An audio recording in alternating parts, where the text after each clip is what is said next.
Màu trắng tinh khôi của hoa ban đã điểm tô cho núi rừng làng bản Điện Biên thêm xinh tươi rực rỡ. Hoa ban có một vị trí đặc biệt gắn bó với vùng đất Điện Biên từ rất lâu đời. Hoa ban là sự kỳ diệu của thiên nhiên ban tặng cho con người nơi đây, trở thành biểu tượng của một vùng đất, biểu tượng cho tình cảm và đời sống văn hóa tinh thần của đồng bào các dân tộc tỉnh Điện Biên.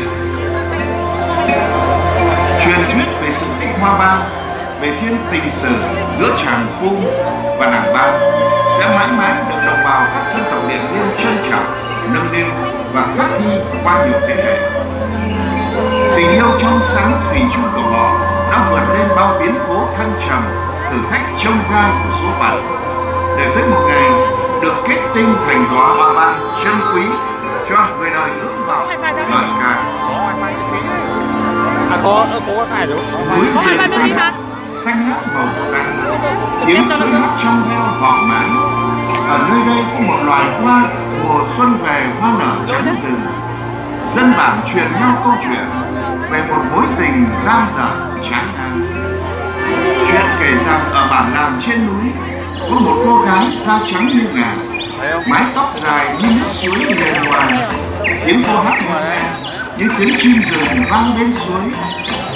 Đã có nhiều chàng trai đến hỏi, nhưng nàng Ban gặp nhận hỏi, vì trong tim nàng đã có một người chàng Khung hiền lành tốt bụng. Tiếng khen của chàng nỉ non lên trăng thanh gọi bạn, làm trái tim nàng thổn thức mãi khôn nguôi. Suối mát trăng thanh đã chứng kiến hai người và lời thề thủy chung vang đất.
Cha mẹ nàng Ban ham giàu đã đem người con gái xinh đẹp của mình gả cho con trai nhà Tạ Bạt.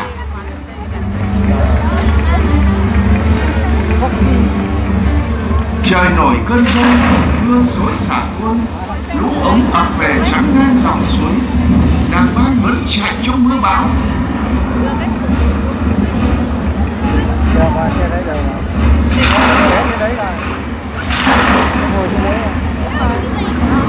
Rét đánh cháy rừng, nàng chẳng quản gian nguy, tiếng hú gọi nhau lan theo vách đá.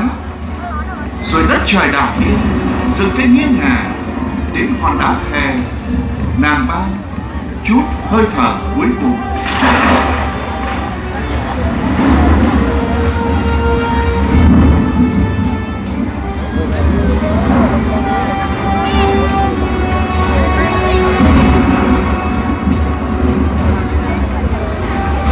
Cây lạ mọc lên, lá xanh tươi, hoa màu trắng xóa, tiếng rung rinh lời hứa thủy chung. Dân làng gọi đó là cây hoa ban để nhớ tới nàng Ban chung thủy. Còn chàng Khung thấy tấm khăn piêu buộc bên khe cửa, chẳng biết ngay có chuyện chàng nào. Chàng lá hồ rừng xanh, tiếng chàng gọi bạn đất trời lay động, gọi mãi tên Ban, không thấy người đâu. Chàng hóa thành con chim nhỏ giữa mùa xuân ban nở. Con chim cô đơn nhớ bạn hót vang rừng, câu chuyện tình thủy chung sống mãi như núi rừng Tây Bắc. Để cho con lên vai làm sao được?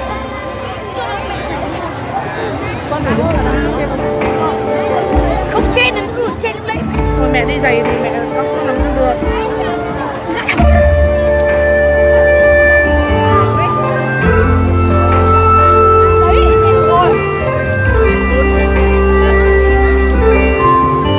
Rất là nhìn rồi nha.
Tây Bắc ấy là mùa xuân đang về.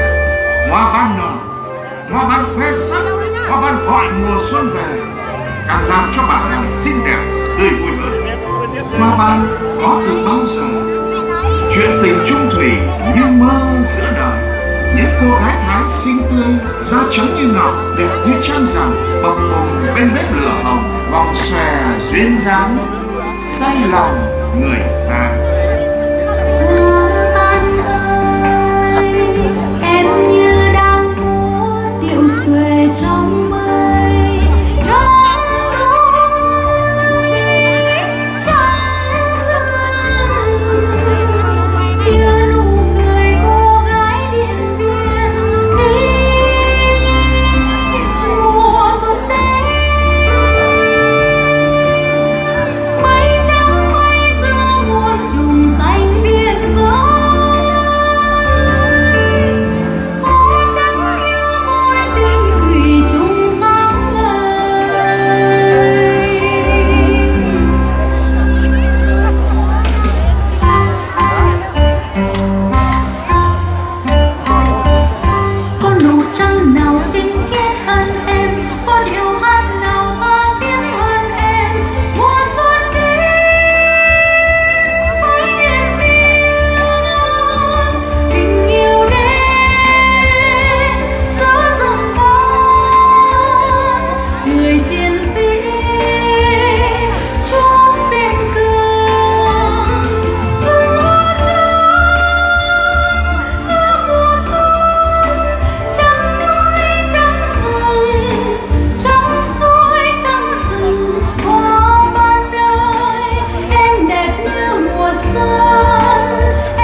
Mùa xuân là mùa hoa ban nở rộ, hoa ban hiện hữu ở khắp mọi nơi.